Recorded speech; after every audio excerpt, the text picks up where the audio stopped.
स्वागत है इस नए विश्लेषण में। आज हम इतिहास की एक ऐसी घटना के पन्ने पलटने वाले हैं जिसने मौसम के सबसे खतरनाक रूप को दुनिया के सामने रखा था। देखिए, इतिहास हमें हमेशा चेतावनी देता है कि जब जलवायु के नियम टूटते हैं तो उसके परिणाम कितने भयावह हो सकते हैं। और बिल्कुल यही चेतावनी 2026 के लिए एक बार फिर से गूंज रही है। तो बिना किसी देरी के चलिए शुरू करते हैं। चलिए इसे जरा गहराई से समझते हैं। 2 करोड़ ये सिर्फ एक नंबर नहीं है। साल 1877 में जब गर्मियां अपने खौफनाक स्तर पर पहुंच गई थीं, तब केवल भारत की मद्रास प्रेसिडेंसी और अन्य हिस्सों में अकाल के कारण अनुमानित 2 करोड़ लोगों की जान चली गई थी। ये एक ऐसा आंकड़ा है जो सच में रोंगटे खड़े कर देता है। और बात सिर्फ भारत तक सीमित नहीं थी, इसका असर पूरी दुनिया में तबाही मचा रहा था। चीन में 2 से 3 करोड़ और ब्राजील में 20 लाख लोग अकाल का शिकार हुए। हालात इतने अजीब हो गए थे कि अमेरिका के मिनेसोटा में उस साल को सर्दियों के बिना वाला साल का नाम दे दिया गया, क्योंकि वहाँ सर्दियां मानो पूरी तरह से गायब ही हो गई थी। आखिर अचानक ऐसा क्या हुआ था? तो आखिर इसके पीछे का विज्ञान क्या है? आइए अल नीनो को डिकोड करते हैं और समझते हैं कि ये पूरी प्रक्रिया काम कैसे करती है। देखिए, इसके पीछे कोई युद्ध या भूकंप नहीं था, बल्कि प्रशांत महासागर की एक प्राकृतिक घटना थी जिसे अल नीनो कहा जाता है। 17वीं सदी में पेरू के मछुआरों ने इसे प्यार से एक छोटा बच्चा नाम दिया था। लेकिन आसान शब्दों में समझें तो ये प्रशांत महासागर का वो हिस्सा है जहां सतह का पानी असामान्य रूप से गर्म हो जाता है।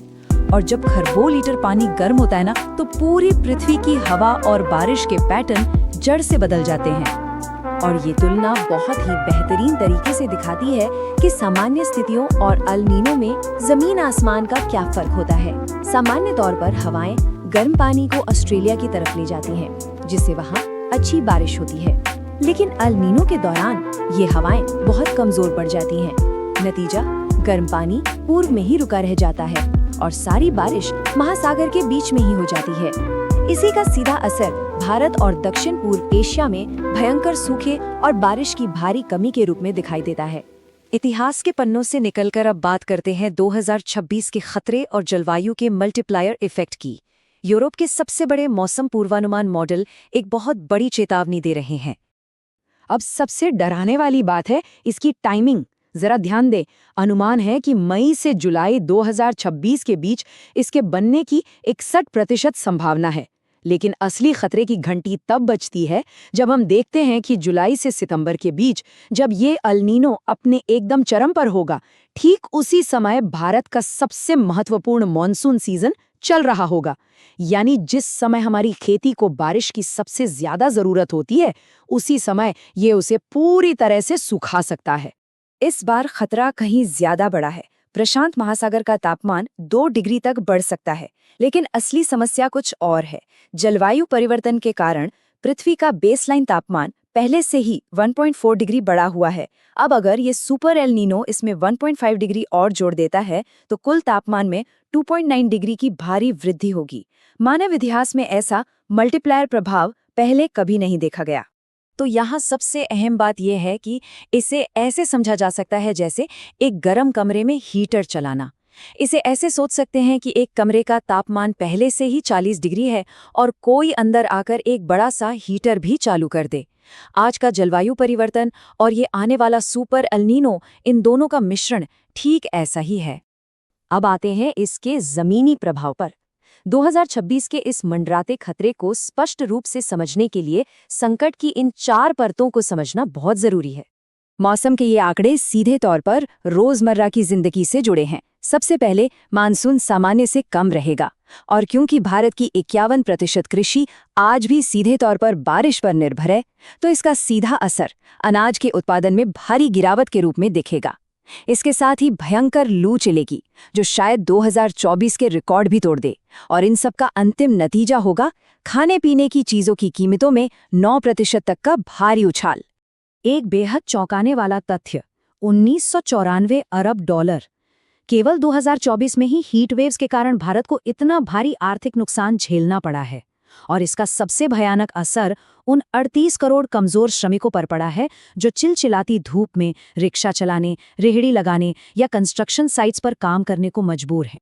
इसके साथ ही शहरों में पनप रहे शहरी हीट ट्रैप और रात के खतरे को बिल्कुल नज़रअंदाज नहीं किया जा सकता। अब यहाँ सबसे दिलचस्प और हैरान करने वाली बात यह है कि असली जानलेवा खतरा दिन की धूप नहीं बल्कि रात की गर्मी है।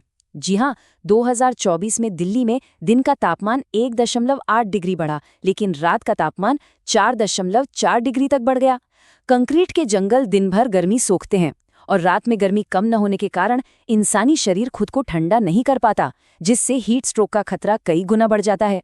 मौतों के आंकड़ों पर अगर नजर डाली जाए तो सरकारी डेटा और स्वतंत्र विश्लेषण में एक बहुत बड़ा अंतर दिखाई देता है। जहां सरकारी एजेंसियां 20 सालों में 10 से 20,000 मौतों की रिपोर्ट देती हैं, वहीं स्वतंत्र विश्लेषण का मानना है कि हर साल लगभग 1.5 लाख लोग हीटवेव से मरते हैं। एक और बहुत ही चिंताजनक आंकड़ा ये है कि दुनिया भर में हीटवेव से मरने वाला हर 5वां इंसान एक भारतीय होता है। इन आंकड़ों के पीछे एक नीतिगत पहलू भी है जिसे समझना जरूरी है। वर्तमान में हीटवेव को आधिकारिक तौर पर अधिसूचित आपदा यानी नोटिफाइड डिजास्टर की सूची में शामिल नहीं किया गया है। नियमों के अनुसार अगर इसे इस सूची में शामिल किया जाता है तो हर प्रमाणित मौत पर 4 लाख रुपए का अनिवार्य मुआवजा देना होता है। नीतिगत तौर पर यही कारण बताया जाता है कि हीटवेव को मृत्यु प्रमाण पत्रों पर मौत की मुख्य वजह के रूप में पूरी तरह से दर्ज क्यों नहीं किया जाता। इस पूरी वास्तविकता को समझने के बाद अब बात करते हैं डेटा, वनों की कटाई और सबसे महत्वपूर्ण इसके समाधान की। -12 डिग्री ये कोई आम नंबर नहीं है, ये जीवन बचा सकता है। सड़क पर पैदल चलने वालों के स्तर पर पुराने और बड़े पेड़ तापमान को सीधे 12 डिग्री सेल्सियस तक कम कर सकते हैं। यानी अगर बाहर पारा 47 डिग्री पर उबल रहा है तो एक घने पुराने पेड़ की छांव उसे सीधे 35 डिग्री पर ले आती है। लेकिन सच्चाई का दूसरा पहलू भी है। आईआईटी बॉम्बे के एक अध्ययन का डेटा हैरान करता है। 2015 से 2019 के बीच हर 1 वर्ग किलोमीटर नए पौधे लगाने के नाम पर 18 वर्ग किलोमीटर पुराने और घने पेड़ काट दिए गए। सिर्फ 2024 में ही देश भर में 18,200 हेक्टेयर प्राथमिक वन हमेशा के लिए खत्म कर दिए गए। अब एक बड़ा सवाल दिमाग में आता है, इतने बड़े और भयानक संकट के सामने एक अकेला व्यक्ति वास्तव में कर भी क्या सकता है? ये सवाल हताश करने वाला जरूर लग सकता है, लेकिन इसका जवाब बहुत ही व्यावहारिक है। हताश होने की जरूरत नहीं है, कुछ बेहद ठोस कदम उठाए जा सकते हैं, जैसे दोपहर 12 बजे से 4 बजे के बीच घर के अंदर रहना। जो लोग कंस्ट्रक्शन और डिलीवरी का काम करते हैं, उन्हें पानी और 10 रुपए का ORS देना एक बहुत बड़ी मदद हो सकती है। नए पेड़ लगाना बिल्कुल अच्छी बात है, लेकिन सबसे ज्यादा जरूरी है अपने आसपास के पुराने और बड़े पेड़ों को कटने से बचाना। आइए आगे बढ़ते हैं और देखते हैं कि ऊर्जा के स्तर पर ये कैसे काम करता है। भारत की 70% बिजली आज भी कोयले से आती है और यही कोयला जलवायु परिवर्तन का एक बहुत बड़ा कारण है। अपनी छतों या बैल्कनी पर पर्सनल सोलर पैनल लगाकर हम इस कोयला आधारित ग्रिड पर अपनी निर्भरता को कम कर सकते हैं। ये इस समस्या की जड़ पर एक सीधा प्रहार है। अंत में ये विश्लेषण एक बहुत ही गंभीर सवाल छोड़ जाता है। अगर हालात बिल्कुल ऐसे ही रहे तो क्या आने वाली पीढ़ियां कभी समझ पाएंगी कि 35 डिग्री की वो सामान्य गर्मी कैसी होती थी? या फिर उनके लिए हमेशा से गर्मी का मतलब 45 डिग्री ही होगा? ये एक ऐसा विचार है जिस पर गहराई से सोचने और आज अभी से कदम उठाने की जरूरत है।